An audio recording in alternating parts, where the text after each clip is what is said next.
News 11 Bharat, मैं हूं अभिषेक सिन्हा आपके साथ। इस वक्त जरमुंडी में हूं। जरमुंडी बाबा वासुकीनाथ फौजदारी बाबा की दरबार, फौजदारी बाबा का दरबार। जब भी बैजनाथ धाम आएंगे आप, आपको वासुकी बाबा के पास हाजिरी बनानी पड़ती है। बाबा को फौजदारी बाबा के नाम से जाना जाता है। पावन भूमि है और इस पावन भूमि में इस बार मुकाबला जरमुंडी से कांग्रेस विधायक हैं बादल पत्रलेख और उनका मुकाबला देवेंद्र कुंवर के साथ। पिछली बार का मुकाबला भी काफी रोचक रहा था। मैं 4000 वोटों के अंतर से बादल पत्रलेख ने बाजी मारी थी। मंत्री भी बनाए गए थे, काफी कुछ काम भी किया। इस बार देवेंद्र कुंवर फिर से मैदान में है और स्टार प्रचारकों की ताबड़तोड़ एंट्री हुई है संथाल में। चाहे हिमंता बिस्वा शर्मा साहब की बात करें, अमित शाह साहब की बात करें, नरेंद्र मोदी साहब की बात करें, ताबड़तोड़ एंट्री हुई है। इस बार क्या होगा नजारा, एक बार समझते हैं। जरमुंडी के मामलों को समझते हैं, जरमुंडी के मुद्दों को समझते हैं और समझते हैं हमारे साथ सारे लोग जुड़े हुए हैं कि आखिर इस बार जरमुंडी का जनादेश किसके तरफ से जाएगा, किन मुद्दों पर जाएगा। सवाल सत्ता से होते हैं, इसलिए शुरुआत बीजेपी से करते हैं कि किन सवालों के साथ बीजेपी इस बार चुनाव में उतरेगी। सर, आपका शुभ नाम बताएं। मेरा नाम आशुतोष सिंह। आशुतोष सिंह साहब, पिछली बार देवेंद्र कुंवर साहब महज 4000 वोटों के अंतर से पराजित हुए थे। क्या कारण रहा था कि देवेंद्र कुंवर साहब को जनता ने नहीं स्वीकारा? अगर जरमुंडी का इतिहास देखते हैं तो 2009, 2005 दोनों बार निर्दलीय विधायक को चुना गया। 2014 में बादल पत्रलेख साहब आए, 2019 में फिर से एक बार बादल पत्रलेख साहब ने जीत हासिल की। ये जरमुंडी का दुर्भाग्य रहा कि 2019 में यहाँ पे दिलीप बाबू नहीं जीत पाए। ये हम लोग सभी के लिए, क्षेत्रवासियों के लिए दुर्भाग्य का समय था, क्योंकि विगत 5 वर्षों में जो लूट हुई है जरमुंडी विधानसभा में, आप इसका कल्पना नहीं कर सकते हैं। जो कल मार भात खाने वाले थे आज वो फॉर्च्यूनर पे आ गए हैं, बड़े बड़े सेठ साहूकार की तरह घूम रहे हैं। आज राज बंगला खरीदे हैं देवघर में, हजार करोड़ की संपत्ति हो गई है। हम लोग जिस जगह पे खड़ा है ये नंदी चौक है जी। आपने यहाँ पे नंदी का प्रतिमा तो बनवा दिया, लेकिन 5 वर्ष विधायक रहे और 5 वर्ष आप मंत्री रहे, लेकिन यहाँ जीवंत जंतु के लिए एक गौशाला का निर्माण नहीं करा पाए। यहाँ की सबसे बड़ी समस्या है गौशाला का, क्योंकि ये देवभूमि है। यहाँ पे गाय का दान किया जाता है, जिसकी वजह से सांड का दान किया जाता है, जो इधर उधर अत्र तत्र भटकते रहते हैं। कभी गंदा खा लेने से उसकी मृत्यु हो जाती है, कभी एक सांड आप देखेंगे मंदिर के इर्द गिर्द घूमता हुआ दिखेगा आपको, जो कितने ही लोगों का जान ले चुका है। मूर्ति का निर्माण हो गया, लेकिन यहाँ पे गौशाला का निर्माण नहीं हो पाया। जब विधायक थे तो अकेले चल रहे थे, जब मंत्री बने तो एक भाई की उत्पत्ति हुई, जिन्होंने दोनों तरफ लूटने का काम किया है, थाना से भी और ब्लॉक से भी। दो झोला लेके घूमने लगे और पूरा समेट के उन्होंने कई प्रॉपर्टी खरीदा। मुझे तो जानकारी यहां तक भी है, कलकत्ता में कोई गांगुली है जिसके माध्यम से इन्होंने अपने हजारों करोड़ की प्रॉपर्टी को दुबई में इन्होंने लगाने का कार्य किया है। भ्रष्टाचार का आरोप है। भ्रष्टाचार को लेकर बीजेपी मुख कर रही है इस चुनाव में। घुसपैठ और भ्रष्टाचार, ये 2 मुद्दे भाजपा के प्रचलित मुद्दे हैं। कांग्रेस से क्या शुभ नाम हुआ आपका? रोहित रंजन मेरा नाम हुआ। रोहित, सीधे सीधे भ्रष्टाचार का आरोप बीजेपी लगाती रही है। कहां इन्वेस्ट कर दिया बादल पत्रलेख साहब ने? 1000 करोड़ की इन्वेस्टमेंट बता रहे हैं दुबई में किया है। देखिए, ये इन लोगों का गलत आरोप है।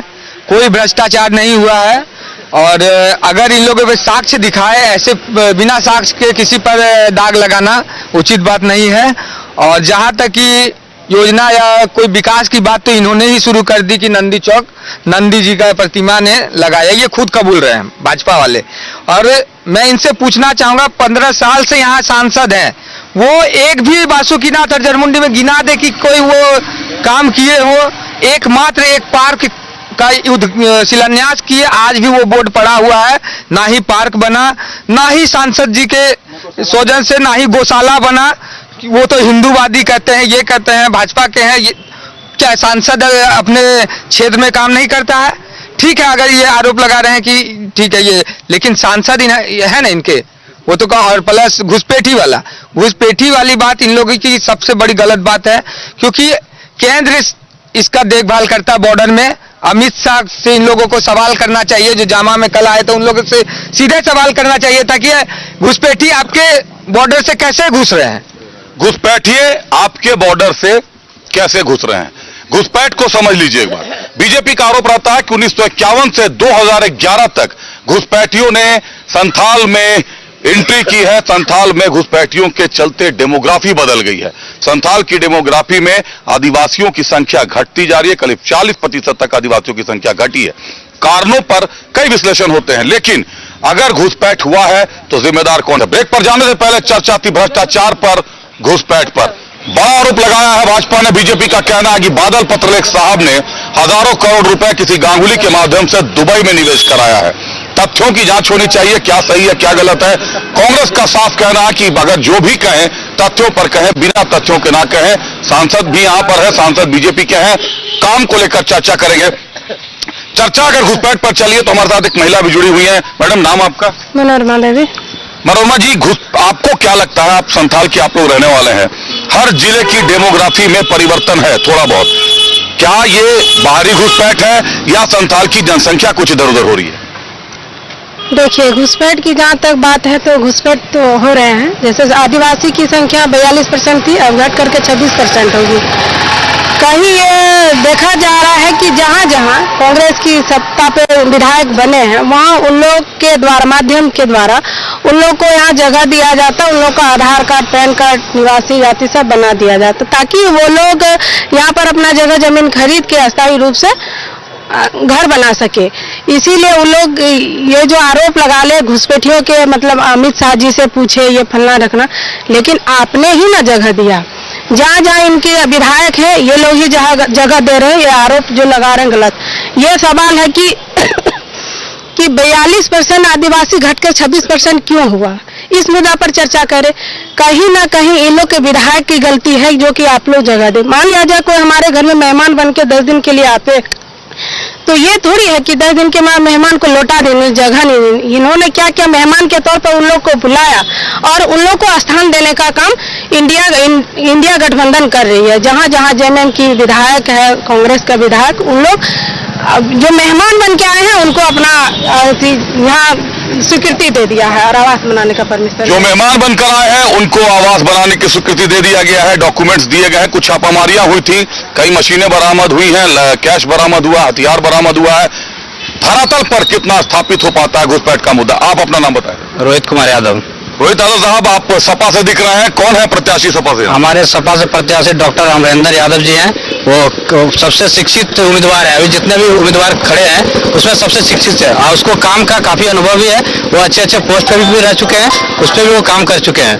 और जरमुंडी की जनता इस बार बदलाव चाहती है। किन मुद्दों को लेकर अमरेंद्र साहब उतरे हैं मैदान में? अमरेंद्र साहब जनता की आवाज को लेकर के, बदलाव को लेकर के उतरे हैं। जनता बदलाव चाहती है इस बार। विकास नहीं हुआ है पिछले बार। जो पुरानी पार्टियां हैं जितनी भी, चाहे आप भाजपा की बात करें या कांग्रेस की बात करें। भाजपा तो आपके यहाँ कभी विधायक रही नहीं है। उससे पहले सत्ता में केंद्र में तो रही है ना, उसकी भी तो योजना धारा तल पे आती है। ऐसा नहीं है कि उसकी योजना नहीं आती है। तो उसके हिसाब से जनता इस बार जरमुंडी में आप देखेंगे चारों तरफ सड़क की जो कनेक्टिविटी है काफी जर्जर पड़ी हुई है। 5 सालों में तो सड़क तो सुदृढ़ नहीं हुआ। आप परीक्षा दे रहे हैं, उसका पेपर लीक हो जा रहा है। ये तो बहुत बड़ा मुद्दा है। जरमुंडी की जनता का एक है कि इस बार बदलाव करना चाहते हैं। 2 बार हमारे कांग्रेस के भी रह चुके हैं कैंडिडेट। इससे पहले हमारे निर्दलीय से उम्मीदवार थे हरिनारायण राय जी, उन्होंने भी कुछ काम बदलाव किया था, कुछ विकास किया था। लेकिन इस बार सीधा जनता बदलाव चाहती है। हम लोग इंडिया गठबंधन में है, शिक्षा केंद्र लेवल, राज्य लेवल पे हम लोग फ्रेंडली फाइंड है। इंडिया गठबंधन में है, केंद्र के लेवल से है, लेकिन राज्य के स्तर पर बदलाव चाहते हैं। सवाल एक बार फिर घूम फिर कर सत्ता पर आ गया। जो मैंने शुरू में कहा कि हमेशा सवाल सत्ता से होता है। साहब कौन बोलेंगे? सर आप आगे आए। शुभ नाम बताएं अपना। अनिल कुमार राव बंटी। बंटी साहब, सपा है, सपा पहले तो भाजपा ने आरोप लगाया, अब सपा भी आरोप लगा रही है कि जरमुंडी का विकास नहीं हुआ। न सड़कों की कनेक्टिविटी हुई, न रोजगार के कोई साधन लाए गए। पिछले 10 साल से विधायक बादल पत्रलेख साहब क्या कुछ काम किया उन्होंने? देखिए, हम ये कहना चाहेंगे कि विपक्ष के पास कोई मुद्दा नहीं है, कुछ मुद्दा नहीं है बताने के लिए। देखिए, आप केंद्र से अगर आइएगा तो महंगाई पर आज तक लगभग 10-12 साल प्रधानमंत्री जी का होने को चला, महंगाई पर कहीं एक शब्द चर्चा। देशव्यापी ये समस्या है। मुझे जरमुंडी का बताइए कि जरमुंडी के हालात क्या है, जरमुंडी में क्या विकास हुआ है? जरमुंडी में शानदार विकास हुआ है, शानदार विकास हुआ है जरमुंडी में। आप गली कुची गांव घर जाके देखिएगा, जिनको कभी कुछ नहीं मिलता था आज उनको देखिए मैया सम्मान योजना से नवाजा गया। बिजली बिल माफी आज तक कभी नहीं हुआ था झारखंड बनने के बाद। 15 साल 18 साल बीजेपी की सरकार रही, किसानों के विषय में कभी सोचा क्या? बड़े बड़े कंपनी को कितना कितना माफ कर दिया गया, कभी छोटे छोटे किसानों को इस समय सोचा क्या? और आज अगर इस सरकार ने राहत देने का काम किया है अगर जाके किसानों को, तो पेट में खलबली मचा हुआ है। अगर मैया सम्मान योजना देने का काम किया, मात्र 3 महीना नहीं हुआ है, विपक्ष ने वहां जाके PIL दाखिल किया, संजोग जाके हमारे कोर्ट से जस्टिस साहब ने उसको कैंसिल किया। तो उन लोगों को विकास ये, और देखिए मान के चलिए कि अभी बीच में 2 साल कोरोना का काल था, उसके बाद जिस गति से विकास हुआ है जरमुंडी विधानसभा में, देखने वाले को समझ में नहीं आ रहा क्या बोले, कुछ से कुछ आरोप प्रत्यारोप लगा रहे, ऐसा कहीं कोई बात। सड़कों की जहाँ बात है, मैं इन लोगों को बोलना चाहूंगा, आप लोग घर से निकलिए और घूमिए। मतलब सपा घर से नहीं निकलते हैं, सभी आप आप बगल में एक मिनट, आप बगल में तारा मंदिर चल जाइए, तारा मंदिर में रिंग रोड का निर्माण किया बनाया गया। आप सोंगरा डेंगाल से पटसारा रोड जाइए, वो वहाँ कोई डर से अकेले जाना पसंद है। आज इतना चौड़ा इतना अच्छा रोड झारखंड सरकार ने बना के दिया। आप राजपुर से बनवारा रोड जाइए, विकास दिखेगा, विकास। आप नोनीहाट सड़कों का जाल बिछा दिया गया है बादल भैया के द्वारा।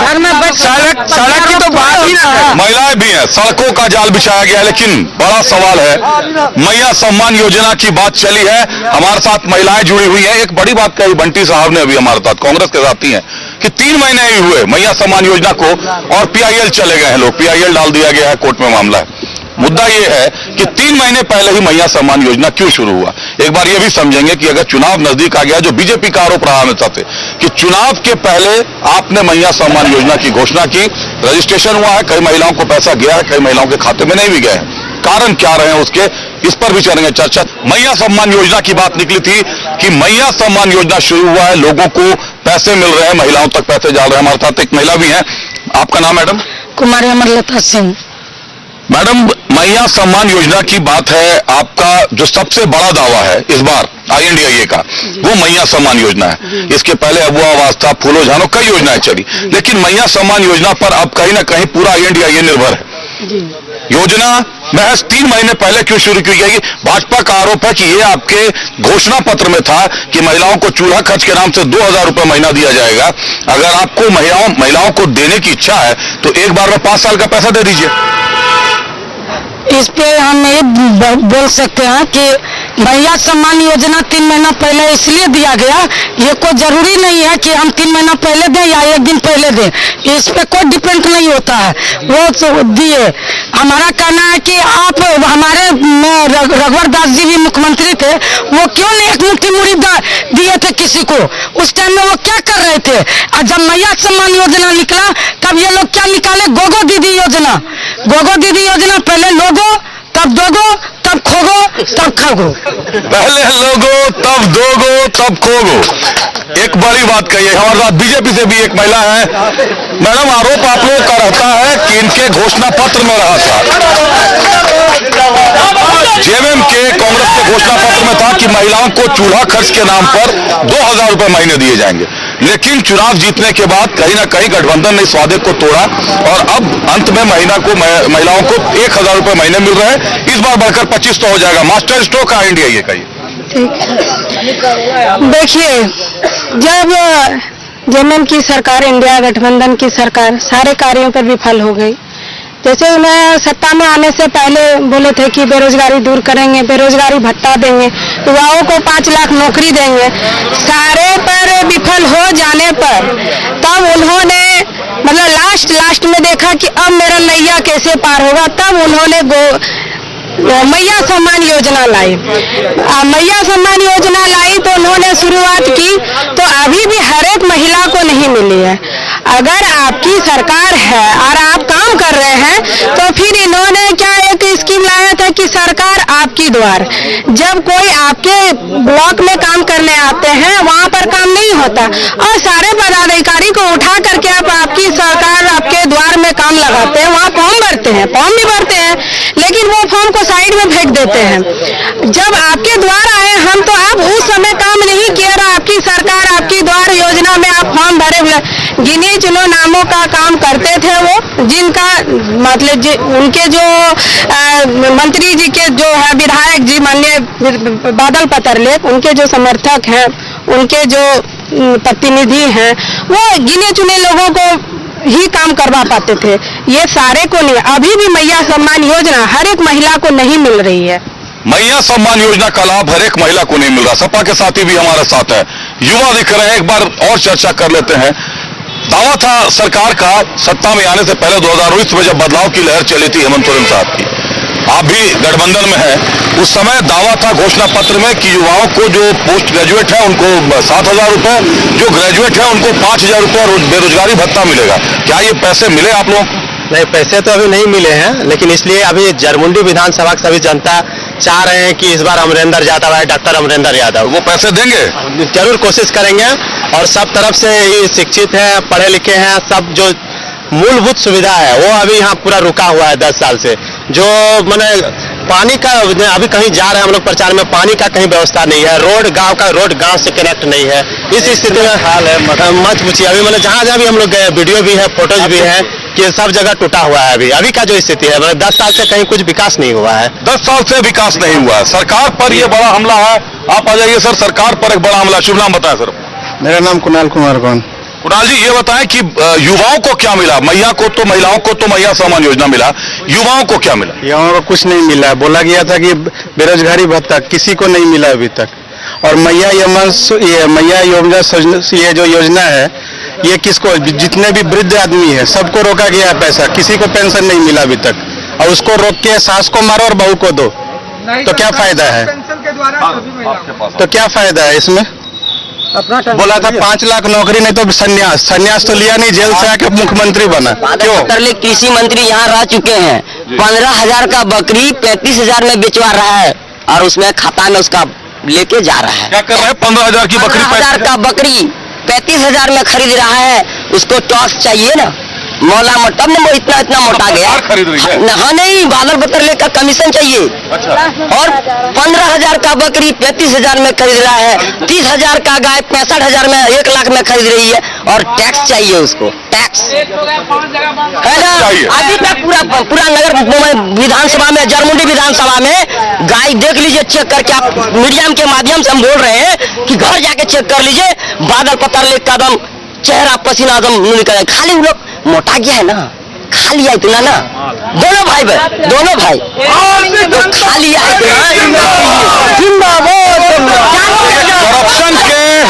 करप्शन के गंभीर आरोप। अगर बात करें जरमुंडी की, तो विधायक पर आरोप है। सपा अलग से चुनाव लड़ रही है, हमारे साथ कांग्रेस के साथी भी हैं। कई सवाल खड़े हो गए हैं। एक ब्रेक ले लेता हूं, ब्रेक के बाद सीधे सत्ता से सवाल पूछता हूं, सत्ता का जवाब मांगता हूं। एक बार फिर आपका स्वागत है। ब्रेक पर जाने से पहले विधायक पर भ्रष्टाचार के गंभीर आरोप लग रहे हैं। बता रहे 15,000 की गाय 35,000 रुपए में, 65,000 रुपए तक में खरीदी गई है। किसान है यहाँ पे, हमारे साथ कांग्रेस से भी साथी जुड़े हुए हैं। सर, नाम शुभ आपका क्या हुआ? सुबोध मिश्र। सुबोध मिश्रा साहब, अगर बात करें जरमुंडी विधानसभा के विकास की बात करें, 10 साल से विधायक हैं बादल पत्रलेख साहब। आप सुन रहे हैं विपक्ष से सत्ता भाजपा सीधे भ्रष्टाचार के आरोप लगा रही है। घोषणाएं जो आप लोगों ने सत्ता में आने से पहले की थी, उनको वादों को तोड़ा गया है, और नए वादे मैया सम्मान के नाम से मास्टर स्ट्रोक दिया गया। वादा तो तोड़ा गया नहीं है। जब सरकार बना तो बीच में कोरोना 3 साल रहा, उसके बाद जिस स्पीड से हम लोग का काम चला है, हमारे विधायक किए हैं, विपक्ष का सिर्फ कहना है और कुछ नहीं। जहाँ तक गाय का सवाल है, पशुधन बकरी का सवाल है, कृषि का सवाल है, कृषि ऋण का माफ का सवाल है, सब धरातल अच्छा से चल रहा है, कोई दिक्कत नहीं है। हमको खुद गाय मिला है, आज तक ब्राह्मण को गाय नहीं मिला था। ये पहला कृषि मंत्री है, पहला पशु मंत्री है जो ब्राह्मण को गाय मिला है। हमको 2 गाय मिला है। काम हुआ है, बादल भैया काम किए हैं, धरातल पे काम किया है। बादल भैया काम किए, कुछ आम जनता भी हमारे साथ जुड़ी हुई है। काम हुआ है या नहीं? आपका शुभ नाम बताइए। मैं आम किसान हूँ, नाम से पहले मैं आम किसान हूँ। आम किसान इसलिए बोल रहा हूँ कि मैं धरातल का बात करूंगा। ध्यान से सुनिएगा, आग्रह है दर्शकों से भी, सभी दलों के लोग भी हैं। आम किसान, अपना परिचय ही इन्होंने दिया कि नाम मत सुनिए, आम किसान हूँ। क्या मिला किसानों को? मैं विशेष सरकार कृषि मंत्री रहते हुए बादल भैया ने बहुत बड़ा काम किया है। सबों ने मैं अभी सुन रहा था, किसी ने कहा महिलाओं क्या मिला, किसी ने कहा कि युवाओं क्या मिला। हम ये बोलते हैं किसानों को क्या मिला। मेन बात है किसान, महिला पुरुष बाद में, पहले आम किसान जो गरीब किसान है। गरीब किसानों के लिए मैं मानता हूं कि दूध के क्षेत्र में हमारे देश सबसे एक नंबर पे है, नंबर 1 में आता है जो वर्गीस कुरियन, जिसको बोला जाता है यहाँ श्वेत क्रांति के जनक। लेकिन मैं मानता हूँ झारखंड का वर्गीस कुरियन बादल पत्रलेख है। आज हमारे झारखंड में 2.5 लाख लीटर दूध से ऊपर हो रहा है। ये सिर्फ बादल भैया का देन है और किन्हीं का नहीं है। उन्होंने आम जनता, आम किसानों के लिए सब्सिडी के रूप में सरकार के द्वारा 5 रुपया अभी 1 लीटर प्रति देता है, वो आम किसानों के लिए मिलता है। आम जनता, आम किसानों के लिए मिलता है जो गो पालन करते हैं। गो पालन करना अभी के समय में सबसे मुश्किल वाला बिजनेस है, जिसमें लागत ज्यादा है, बचत कम है। ये सरकार आई और बादल भैया ने विशेष करके 5 रुपया दे करके श्वेत क्रांति जो लाने का 5 लाख टारगेट, इसमें 3 लाख लगभग आ चुका है। दूसरी बात कृषि में भी मैंने देखा है कि लोन, मैं कृषि सरकार का मैं क्या नेगेटिव नहीं बोलना चाहता, लेकिन 2000 से अधिकतर समय बीजेपी का सरकार रहा, लेकिन आज तक कृषि माफी कभी नहीं किया। बादल भैया ने ही, मैं किसी को नहीं, बादल भैया ने ही कृषि माफी पिछले साल भी किया। इस बार भी एक स्पेशल हुआ जो किन्हीं को नहीं पता है। एनपीए खाता जितने लोग मृत्यु हो गए थे उन लोगों का कृषि माफी नहीं हो पाया था, लेकिन इस बार जिन लोग मृत्यु थे, उनके जो गरीब बेटा थे या उनके जो बच गए थे, उन लोगों का भी कृषि माफ हुआ है। जो इन्होंने खुद को आम किसान बताया, लेकिन विधायक साहब को बादल भैया बताया। ये अच्छी बात है कि इस तरीके से हर किसान भैया बोले, कोई भी व्यक्ति हो, अगर आपके क्षेत्र के विधायक को आप भैया बोलते हैं, चाचा बोलते हैं, तो एक बड़ा संदेश आप देते हैं समाज में।